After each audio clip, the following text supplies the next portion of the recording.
하나님 말씀 보겠습니다. 신약성경 히브리서 9장 27절의 말씀과 요한계시록 3장 1절에서 6절까지의 말씀입니다. 히브리서 9장 27절의 말씀과 요한계시록 3장 1절에서 6절까지의 말씀을 제가 봉독해 드리겠습니다. 한번 죽는 것은 사람에게 정해진 것이요 그 후에는 심판이 있으리니 사대 교회의 사자에게 편지하라. 하나님의 일곱 영과 일곱 별을 가지신 이가 이르시되 내가 내 행위를 아노니 내가 살았다 하는 이름을 가졌으나 죽은 자로다. 너는 일깨어 그 남은 바 죽게 된 것을 굳건하게 하라. 내 하나님 앞에 내 행위에 온전한 것을 찾지 못하였노니 그러므로 내가 어떻게 받았으며 어떻게 들었는지 생각하고 지켜 회개하라. 만일 일깨지 아니하면 내가 도둑같이 이르리니 어느 때에 내게 이르는지 내가 알지 못하리라. 그러나 사대에 그 옷을 더럽히지 아니한 자 몇 명이 내게 있어 흰 옷을 입고 나와 함께 다니리니 그들은 합당한 자인 영고라. 이기는 자는 이와 같이 흰 옷을 입을 것이요 내가 그 이름을 생명책에서 결코 지우지 아니하고 그 이름을 내 아버지 앞과 그의 천사들 앞에서 시인하리라. 귀 있는 자는 성령이 교회들에게 하시는 말씀을 들을지어다. 아멘.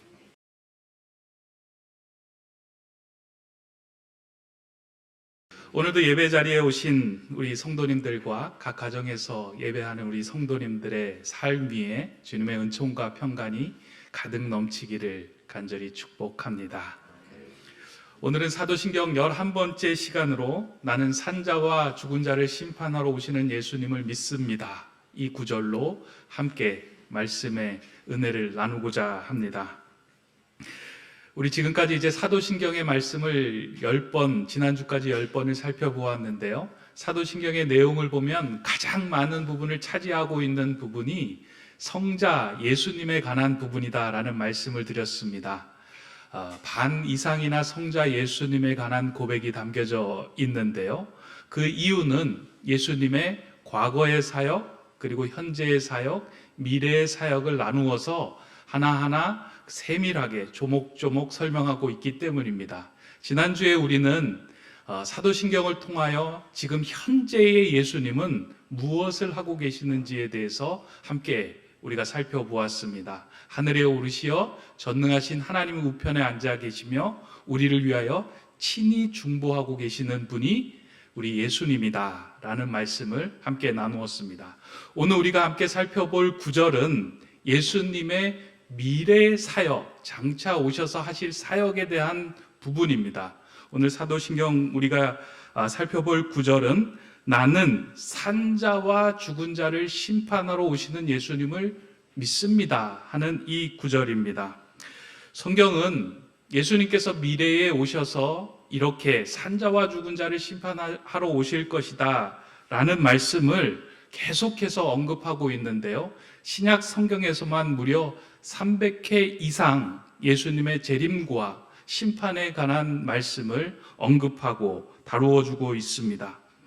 그리고 이 예수님께서 하시는 이 미래 사역에 대한 성경이 예수님의 미래 사역만 증언하는 것이 아니라 오늘을 살아가는 우리는 어떠한 미래를 맞이할 것인가에 대한 이야기도 함께 포함하고 있습니다.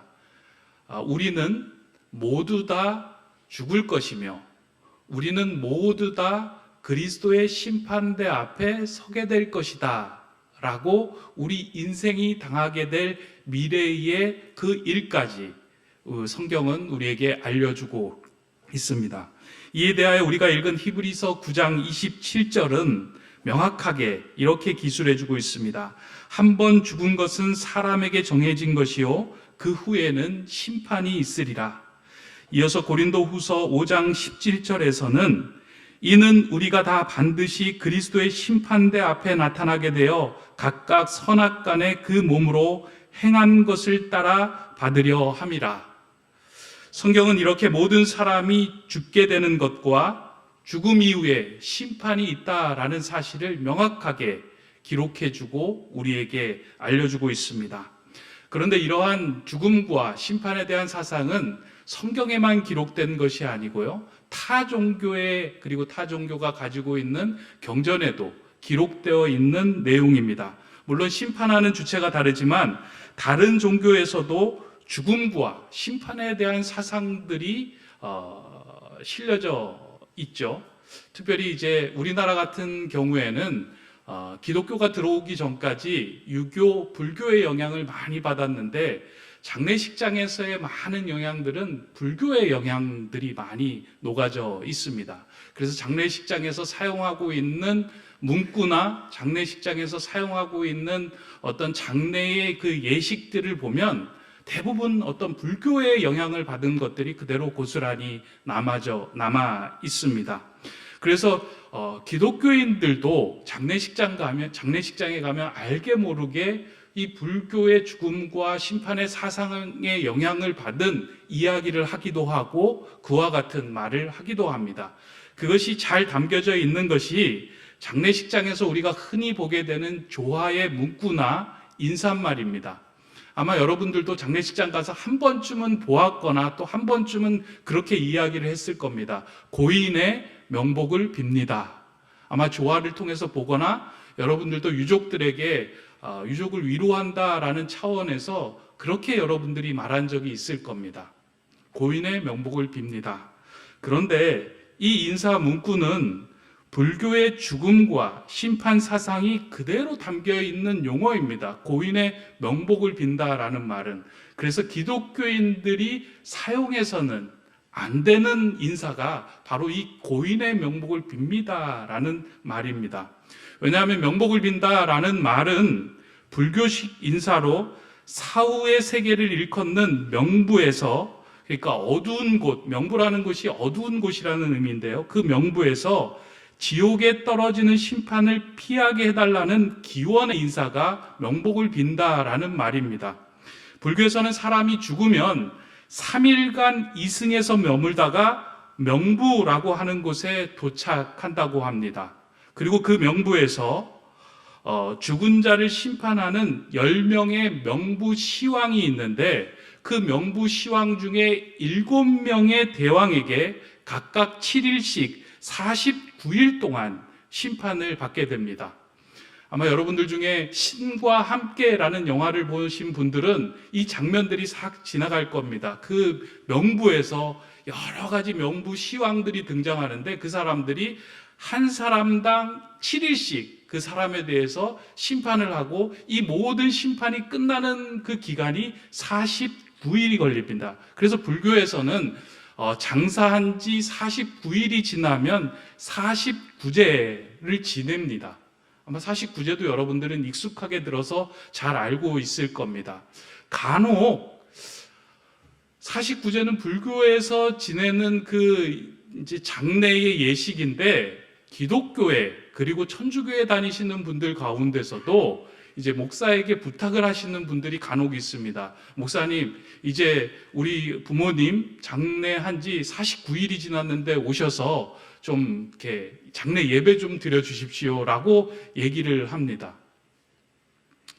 아마 이 49제라는 것이 무슨 의미인지도 모르고 아마 오래전부터 어른들을 통해서 그리고 이제 장례식장에서 어깨너머로 배운 것들을 이야기하기 때문에 이제 그런 상황들이 벌어진다고 생각을 하는데 알게 모르게 우리에게는 이렇게 불교뿐만 아니라 유교, 그 다음에 무교, 기타 타 종교의 전통이 이 죽음과 사후세계 심판에 대한 이해를 많이 장악하고 있습니다. 그래서 알게 모르게 우리는 그것에 맞추어 생각을 하기도 하고 죽음에 대한 생각도 하고 심판에 대한 생각도 불교식, 유교식, 무교식에 대한 생각들을 많이 하고 그와 같은 준비를 하는 것이 또 우리의 삶이기도 합니다. 이러한 맥락에서 오늘 우리가 살펴보게 되는 사도신경의 이 구절은 성도로 살아가면서 죽음과 심판은 무엇이며 어떻게 그것을 준비하며 살아가야 하는지를 곰곰하게 한 번 더 돌아보게 하는 구절입니다. 만약 성도로서의 죽음의 의미와 심판에 대한 것을 제대로 생각하지 않는다면 장례식장에서 마치 불교의 예식에 따른 인사를 하는 것처럼 우리도 우리의 죽음과 심판을 준비하면서도 하나님 나라에 합당한 기준을 가지고 그 심판을 준비하고 죽음을 맞이하는 것이 아니라 하나님 나라와 어긋난 기준을 가지고 그것이 마치 잘 살고 그것이 잘 준비하는 것이라고 생각하며 그것을 따라갈 때가 있게 됩니다. 따라서 오늘 우리가 살펴보는 사도신경의 구절은 단순히 예수님께서 이 땅에 심판하러 오신다는 것을 믿는다는 차원의 고백이 아니라 그 심판에 합당한 인생을 내가 잘 준비하며 살아가겠습니다의 고백으로 넘어가야 합니다. 그렇다면 오늘 이 구절을 통하여 오늘 우리의 삶은 어떻게 죽음을 그리고 우리의 심판을 잘 준비하며 생각하며 살아갈 수 있을까? 이 구절에 담긴 가장 중요한 핵심 한 가지가 있다면 모든 이 땅에서 살아가는 성도의 최종 목적지는 예수 그리스도라는 사실입니다. 우리의 죽음의 최종 목적지는 예수 앞에 서는 것이고요. 이 땅을 살아가는 모든 사람들은 그 예수 앞에서 심판을 받게 되고요. 예수 그리스도 앞에서 이 땅의 모든 족발이 완성이 됩니다. 그러니까 우리는 그것을 향해 나가는 사람들입니다. 그러나 이 목적지를 상실하는 순간 우리는 엉뚱한 것을 추구하며 살아가게 됩니다. 그렇다면 그 목적지를 향하여 나가는 우리의 삶이 어긋나지 않도록 어떠한 기준을 가지며 살아가야 할 것인가? 저는 그것이 오늘 우리가 외우고 고백하는 사도신경 이 구절 안에 들어있는 말씀이라고 생각합니다. 예수님께서 이 땅에 오셔서 하는 심판이 무엇이냐? 살아있는 자와 죽은 자를 심판하러 오신다. 이 구절에 그에 대한 해답이 들어있다고 생각을 합니다. 예수님이 미래에 이 땅에 오셔서 하시는 일은 살아있는 자와 죽은 자를 심판하시는 일이다 라고 성경이 말하고 사도신경은 우리에게 알려줍니다. 이 말에는 두 가지 대상을 포함하고 있습니다. 첫째는 살아있는 자, 죽은 자, 이것은 모든 사람이 심판의 대상이다 라는 말입니다. 예수님이 오시기 이전에 죽었던 자들과 그리고 예수님이 오셨을 때 살아있는 자들은 모두 다 예수 그리스도의 심판대에 서야 한다. 그러니까 이 땅에 살아가는 모든 사람들은 다 예수님의 심판을 받게 된다라는 표현입니다. 또 한 가지의 의미가 있다면 이 땅을 살아가고 있는 사람들 중에 살아있는 자로 살아가는 사람이 있고 죽어있는 자로 살아가는 사람이 있다는 것입니다. 그러니까 예수님이 보시기에 살아있는 자로 살아가는 사람이 있고 죽어있는 자로 살아가는 사람이 있는데 이 살아있는 자와 죽어있는 자를 심판하신다라는 말씀으로 오늘 본문을 좀 협소적인 내용으로 볼 수도 있습니다. 저는 이 첫 번째 의미는 모든 사람이 심판을 받는다라는 의미는 마땅한 사상이기에 좀 접어두고 두 번째 의미에 국한해서 좀 오늘 말씀을 살펴보려고 합니다. 예수님은 재림과 심판을 말씀하시면서 항상 이 땅에는 살아있는 자와 죽은 자로 살아가는 삶이 있음을 비유를 통해서 많이 말씀해 줍니다. 알곡과 가라지의 비유가 그와 같은 말씀이고요. 또한 마태복음 25장에 나오는 양과 염소의 비유가 그와 같은 말씀입니다. 이 양과 염소의 비유를 보면 예수님께서 종말의 때에 오셔서 양과 염소를 하나는 좌편에 하나는 우편에 갈라 세우시며 심판하시겠다라는 말씀을 하십니다. 오늘 우리는 양과 염소의 특성을 잘 몰라서 정확하게 무엇을 보고 구분한지는 잘 모릅니다. 그러나 그 시대에는 양과 염소의 특성을 명확하게 그 시대 사람들은 알고 있었을 것입니다. 그 시대 사람들은 양은 주인의 말에 반응하는 동물로 생각을 했습니다. 그리고 주인의 뜻에 순종하며 뜻을 굽히는 특성을 가지고 있는 동물로 양을 생각을 하였습니다. 그에 비하여 염소는 고집스러운 동물로 이해를 합니다. 주인의 말을 듣지 않고 고집스럽게 자신의 뜻대로 살아가는 동물로 이해를 한 것입니다. 이러한 이해에서 하나님의 심판의 기준이 되는 것은 살아있는 자와 죽은 자를 심판하는 기준이 되는 것은 주인의 음성에, 주인의 말에, 주인이 하고자 하는 뜻에 그 상대방이 반응을 하느냐 하지 않느냐를 가지고 판단한다는 것입니다. 주인의 음성에 반응을 하느냐 하지 않느냐는 그 안에 주인에 대한 설레임과 사랑이 담겨 있느냐 없느냐와 같은 말입니다.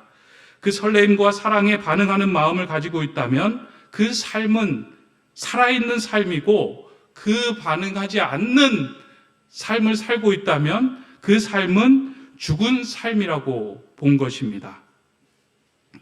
삶, 죽음, 살아있는데 또 삶이 있고 죽어 있는데 또 삶이 있다라고 해서 좀 혼동될 텐데요. 좀 이렇게 이해를 해 주시면 좋겠습니다. 최근에 제가 이제 텔레비전 방송을 보면서 한 연예인이 다른 연예인 집에 찾아가고 집안 정리를 이렇게 해주는 방송을 본 적이 있습니다. 한 연예인이 이제 다른 연예인의 집에 가보니까 막 쓸모없는 물건들이 너무 많이 쌓여 있는 거예요. 그러면서 이제 그 사람에게 이야기하기를, 집안 정리는 버리는 것이 이제 중요한 기술이다, 잘 버려야 된다라고 이야기를 하면서, 버려라, 쓸데없이 쌓아놓지 말고 버려라 라고 이야기를 합니다. 근데 이제 그 연예인이 그 물건을 하나하나 들으면서 이야기를 하는 거예요. 이거는 이래서 의미가 있고, 이건 이래서 의미가 있고, 이것은 이래서 의미가 있습니다. 다 나에게 추억이 담겨진 것이기 때문에 내가 버릴 수 없습니다 라고 이야기를 하는 거예요. 그래도 버려야 된다 라고 이야기를 하니까, 어떤 기준으로 버려야 하느냐 라고 물으니까 이제 그런 얘기를 하는 거예요. 그 물건을 가지고 자신의 심장 가까이 갖다 두고, 그 물건에 대해서 설렘이 있으면 남겨두고 설렘이 없으면 버려라 라고 이야기를 했습니다. 그러니까 이제 그 말을 듣고 이렇게 갖다 두고, 설레는 것, 그래서 남겨두고, 설레지 않는 것 하고 이제 이게 버리면서 이제 정리하는 그 모습을 보았습니다. 설렘이 없다라고 하는 것은 관계가 끊어지고 그것에 대한 마음이 사라졌다라는 의미입니다. 마찬가지로 성도가 예수 그리스도에 대하여 설렘이 없다면 그 성도의 삶은 살아있는 삶일까요? 끊어진 죽은 삶일까요? 우리가 예수님을 사랑하고 예수님이 우리 인생의 최종 목적지라고 생각할 때 우리는 주님의 음성에 설레지 않을 수 없습니다. 당연하게 그 음성에 설레고요. 당연하게 그분이 어떻게 생각하시고 그분이 하시는 말씀이 무엇인지에 대해서 우리는 설렘을 갖고 그분을 바라보게 됩니다. 그러나 만약에 예수님에 대한 설렘이 없고, 말씀에 대한 설렘이 없고, 예배에 대한 설렘이 없고, 교회에 대한 설렘이 다 끊어졌다면, 혹시 내 마음에 예수 그리스도를 향한, 그리고 예수 그리스도가 말씀하신 것에 대해서 모두 다 관계가 끊어지고 죽어 있는 것이 아닌지 점검을 해볼 필요가 있다는 겁니다. 신앙생활을 오래 하면 오래 할수록 이 설렘이 줄어든다라고 하는데요. 저는 이것이 이렇게 줄어드는 것이 맞다라고 생각하지 않습니다. 신앙생활은요, 오래 하면 오래 할수록 예수님과 나와의 설렘이 더 커지는 것을 의미합니다. 간혹 이제 결혼한 부부들이 살아가면서요, 우리는 이제 서로 설레지 않습니다라고 이야기를 하면서 이제 얘기를 하죠. 우리는 이제 부부가 아니라 형제입니다, 동지입니다라고 이야기를 하고 전혀 설렘이 없습니다라고 이야기를 하는데요. 저는 그런 얘기를 들을 때에 어떻게 살아가나 하는 생각을 합니다. 저도 결혼 20년 차인데 제가 제 아내를 보면 설렐까요? 설레지 않을까요? 예, 설레기 때문에 아직까지 이렇게 살고 있습니다. 만약에 우리도 신앙생활을 하면서 예수님에 대한 설렘이 사그라졌다면 이거 심각하게 생각해 보아야 할 문제입니다. 만약에 설레지 않으면 그 안에 예수님에 대한 마음이 끊어졌다는 의미이기 때문입니다. 예수님께 늘 설렘을 가지고 있었던 예수님의 사랑하는 제자인 요한은 그것을 이렇게 표현을 합니다. 요한일서 5장 12절의 말씀인데요. 아들이 있는 자에게는 생명이 있고 하나님의 아들이 없는 자에게는 생명이 없느니라. 다른 말로 바꾸어 보면 하나님의 아들이 있는 자에게는 설렘이 있고 하나님의 아들이 없는 자에게는 설렘이 없느니라 라고 바꾸어 쓸 수 있습니다. 내 안에 하나님의 아들이 그 예수 그리스도의 마음이 있는 사람은 예수 그리스도를 향한 설렘이 있고 그 마음이 없는 사람은 설렘이 없다라는 것입니다. 제가 결혼 전부터 이 구절을 참 좋아했습니다. 아들이 있는 자에게는 생명이 있고 아들이 없는 자에게는 생명이 없다. 이 말씀을 좋아해서 그런지 하나님이 저의 가정에 딸을 안 주시고 아들만 셋을 주셨는데요. 여기서 말하는 아들이 육신의 아들일까요? 그렇지 않습니다. 예수 그리스도 하나님의 아들이 우리 안에 들어와 있을 때에 우리 안에 생명이 있고 그로 인해 우리의 삶에 설렘이 있다는 거예요. 이게 살아있는 자의 삶이다라고 말씀합니다. 예수님께서 우리를 향하여 보시고 심판하는 기준이 있다면 도덕적으로 세상적으로 선한 일을 하는 것을 보는 것이 아니라 내 안에 지금 생명이 있고 예수에 대해서 설렘이 있느냐 이것을 보고 판단하고 이것을 보고 그 기준점으로 삼는다는 말씀입니다. 이것이 사도신경의 전체를 아우르는 크레도의 신앙과 일치하는 겁니다. 여러분도 혹시 기억하실지 모르겠습니다. 크레도라고 하는 것은 주님의 심장이 내게 있습니다. 내 심장의 근원은 주님에게 있습니다. 나를 심장이 뛰게 하는 것은 주님으로부터 시작되는 것입니다. 이것이 크레도의 신앙이라고 말씀을 드렸습니다. 마찬가지로 예수님께서 우리를 향하여 심판하며 보시는 것은 단 한 가지입니다. 내 안에 나를 향한 이 설레임을 너가 가지고 있느냐? 예수님께서 우리를 자신의 심장 가까이 대어 보시고 우리 안에 뛰고 있는 자신의 심장의 소리를 들으시고 우리를 살아있는지 죽어 있는지를 판단하신다는 말씀입니다. 사람의 몸에서 가장 중요한 역할을 하는 장기들은 심장 말고도 사실은 많이 있죠. 우리의 몸에서 중요한 역할을 하는 것들이 많이 있습니다. 모든 장기들이 중요하고 없어서는 안 될 것들입니다. 그런데 의사들이 사람의 생명이 있고 없음을 판단할 때 사용하는 기준은 심장이 뛰느냐 안 뛰느냐입니다. 다른 장기들이 다 살아있다고 하더라도 심장이 움직이지 않으면 사망 선고를 합니다. 그러나 다른 장기들이 제 역할을 하지 못하더라도 심장이 뛰면 이 사람은 살아있는 사람이라고 말을 합니다. 예수님께서 이 땅을 살아가는 자들을 심판하실 때 사용하는 기준은 세상에서 얼마나 도덕적인 삶을 살았고 봉사를 많이 했는지가 아닙니다. 예수님의 음성을 알아듣고 반응하는 마음이 있는지, 하나님의 말씀을 듣고 그 말씀의 마음이 설레는 삶을 살아가고 있는지 그것을 보신다는 말씀입니다. 예수님의 음성을 듣는 자만이 예수님께서 가셨던 그 길을 걸을 수 있는 능력이 있기 때문입니다. 이에 대하여 예수님은 제자들을 향하여 요한복음에서 이와 같은 말씀을 미리 하셨습니다. 진실로 진실로 너희에게 이르노니 죽은 자들이 하나님의 아들의 음성을 들을 때가 오나니 곧 이때라. 듣는 자는 살아나리라. 아버지께서 자기 속에 생명이 있음 같이 아들에게도 생명을 주어 그 속에 있게 하셨고 또 인자됨으로 말미암아 심판하는 권한을 주셨느니라. 이 땅에서 살아있는 자로 살아가는 삶은 내 안에 예수의 생명을 지니고 매 순간 예수님 때문에 설렘을 가지는 삶을 이야기합니다. 말씀에 대한 설렘과 예배에 대한 설렘과 교회에 대한 설렘과 주님과의 교제에 대한 설렘과 형제들에 대한 설렘이 살아있는 삶이 살아있는 자로 살아가는 삶을 드러내는 모습입니다. 그 설렘이 있을 때만 우리는 주님의 음성에 반응하며 그 길을 걸을 수 있기 때문입니다. 여러분들도 뉴스에서 최근에 보신 적이 있을 겁니다. 어떤 사람이 한 식당에서 식사를 하고 난 다음에 자신이 요청한 그 주장이 관철되지 않자 식당 사장에게 심한 욕을 하고 또 환불을 요청합니다.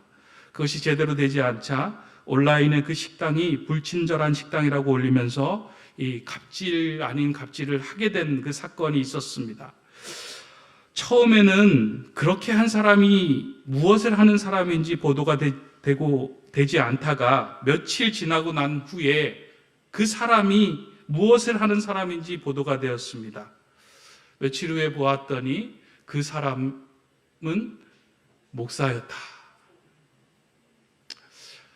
이 목사라는 단어가 이제 뉴스 기사에 뜰 때마다 이 목사로 살아가는 마음, 저는 마음이 아주 크게 답답하고 많이 불편합니다.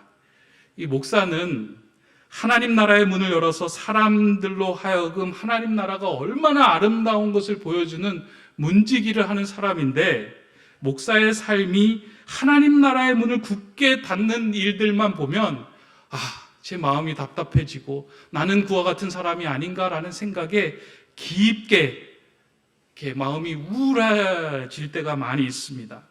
그 뉴스를 보면서 왜 자꾸 이러한 일들이 벌어질까 곰곰이 생각해 보았습니다. 그러면서 얻은 결론은 예수 그리스도에 대한 설렘이 사라졌기 때문이다. 우리의 마음과 관심이 세상의 일을 향하면 주님을 향한 설렘이 사라지게 됩니다.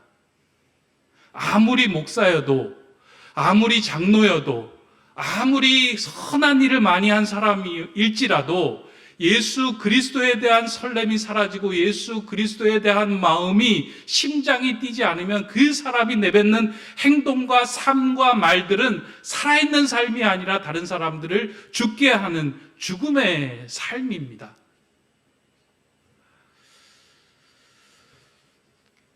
오늘 이 이야기는, 이 뉴스는 단지 목사에게만 주는 뉴스가 아니고요, 오늘 이 땅을 살아가는 모든 성도들에게 주는 메시지라고 생각을 합니다. 혹시 내 삶은 어떠한 삶을 살아가고 있는가? 교회 안에 소속되어 있다고 해서, 성도라는 이름을 가졌다고 해서, 목사라는 이름을 가졌다고 해서 우리는 살아있는 삶을 살아가는 사람들인가? 꼭 그렇지는 않습니다. 소아시아 7교회 중에 4대 교회를 향하여 예수님은 이렇게 이야기를 합니다. 내가 내 행위를 아노니 내가 살았다 하는 이름을 가졌으나 실상은 죽은 자로다. 살았다 하는 이름을 가졌으나 실상은 죽은 자다라고 책망하십니다. 살았다 하는 이름이 뭐예요? 목사가 살았다 하는 이름이에요. 그 안에 예수 그리스도가 담겨져 있는 이름이기 때문에. 성도가 살았다 하는 이름이에요. 교회가 살았다 하는 이름이에요. 이와 같은 이름을 가졌으나 그의 삶을 들여다보니 실상은 죽은 자로다라고 예수님의 책망을 받습니다. 따라서 오늘 우리가 고백하는 사도신경의 이 구절은 단지 예수님이 이 땅에 오셔서 심판하십니다라는 것을 고백하는 것이 아니고요, 하나님, 내 심장이 지금 멈추어 가고 있습니다. 그 심판의 날에 맞추어서 내 멈추어진 심장을 다시 심폐소생하여 뛰는 심장으로 만들며 주님이 오심을 기대하며 기다리겠습니다의 고백으로 이 말씀을 읽어가야 합니다. 저는 오늘 이 말씀을 준비하면서요, 자꾸 그런 영상이 생각이 났어요. 우리의 사람이 이렇게 심장이 멈추어서 쓰러진 사람이 있으면 가서 막 두드리며 심폐소생술 하잖아요. 예수님의 사역을 이야기하면서 현재, 과거, 미래까지 다 다루시면서 마지막에 하신 말씀이 이제 내가 너희를 심판하러 올 것이다. 이 말씀은 두려움을 주기 위한 말씀이 아니라 오늘을 살아가면서 너희가 심장이 멈추었거나 죽은 자의 삶을 살아간다면 다시금 예수 그리스도로 인하여 설렘이 회복되고 내 심장이 예수 그리스도의 심장으로 뛰기를 원한다 하고 우리를 향하여 심폐소생술을 누리는 그 모습과 이렇게 오버랩이 많이 됐습니다. 오늘 말씀을 들으면서요, 저와 여러분들의 마음에 코로나19를 지나면서 설렘들이 많이 사라졌을 겁니다. 예배에 대한 설렘도 사라지고 그냥 오늘은 뭐 영상으로 보지, 이 말이 그냥 영상으로 예배 드린다는 것이 아니고요, 예배에 대한 설렘이 사라졌다는 거예요. 하나님에 대한 기대가 사라지고요, 하나님이 내 인생의 주인이시다라는 그 설렘이 다 사라졌습니다. 말씀에 대해서 온전한 순종과 그 마음에 대한 설렘이 사라졌습니다. 그래서 말씀을 읽지 않고도 하루를 살아갈 수 있는 그 담대함을 우리는 가졌습니다. 그러나 하나님의 생명이 아니고 예수 그리스도의 심장이 아니고 살아가는 우리의 모든 삶은 살아있는 삶이 아니라 죽은 삶임을 꼭 기억해야 합니다. 다시금 저와 여러분들의 마음속에 예수 그리스도의 생명이, 심장이 뛰는 그런 삶을 살아가기를 주님의 이름으로 축원합니다. 마지막 한 구절 이제 문장을 읽어드리며 오늘 말씀을 마치려고 하는데요. 오늘 사도신경의 이제 이 구절이 예수님의 과거, 현재, 미래를 이제 모두 다 완성하며 이제 그 요약했던 구절이라고 생각이 되는데요. 이에 대해서 우리는 이렇게 묵상을 하면 좋겠습니다. 마치 그리스도께서 어제 죽으셨고 오늘 아침 일어나셨으며 내일 다시 올 것처럼 살자. 그러니까 먼 일이 아니고요. 마치 그리스도께서 어제 죽으셨고 오늘 아침 일어나셨으며 내일 다시 오실 것처럼 살자. 이와 같이 설렘을 가지고 살아갈 때 우리의 모든 삶은 생명을 살리는 삶이 되고요, 주님의 삶이 될 것입니다. 그런 삶을 살아가는 저와 여러분 되시기를 주님의 이름으로 축원합니다. 기도하겠습니다. 산자와 죽은 자를 심판하러 오시는 주님, 이 시간 주님의 심판에 앞서서 우리의 삶을 들여다보게 하시니 감사를 드립니다. 우리는 지금껏 산자로 이 땅을 살아간다고 하였지만 그 삶이 산자의 삶이 아니라 죽은 자의 삶이었음을 고백합니다.